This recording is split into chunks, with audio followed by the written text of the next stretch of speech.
late June, festivities always take place in northern European countries to celebrate the summer solstice, and this long tradition is called the midsummer, which literally means the middle of summer. However, today's astronomers define the summer solstice as the beginning of summer. Why is there such disparity? What causes the confusion is modern astronomers' different interpretation of the summer solstice. For the most part of human history, the summer solstice was regarded as the peak of summer for having the longest daylight of the year. It's natural to see the peak as the midpoint. Human beings found out about the summer solstice thousands of years ago. In England, Stonehenge is a prehistoric stone circle monument dating back to 3000 BC, and it was apparently designed to let the rays of the rising sun exactly strike the outer stone in the center at dawn on the day of the summer solstice. In the East, ancient Chinese also discovered the summer solstice and marked it as the midpoint of summer on a traditional almanac. Surprisingly, ancient Chinese saw the day with the longest daylight as the starting point of the so-called yin, which can be roughly defined as the passive energy of the universe and is associated with darkness. That's because the night will get longer and longer right after the summer solstice. When the summer solstice was considered the midsummer, the summer season began about 6 weeks prior to that in early May and would end in early August.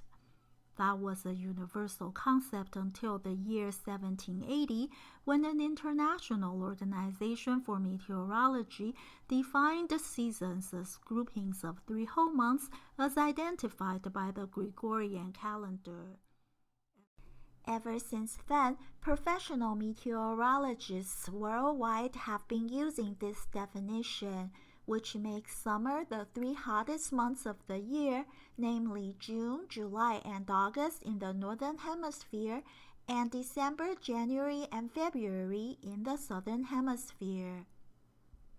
The meteorological definition of the 4 seasons came from a phenomenon called the thermo lag, which means it takes time for the temperature to gradually go up, just like boiling a pot of soup. No wonder the summer solstice is not the hottest day of the year.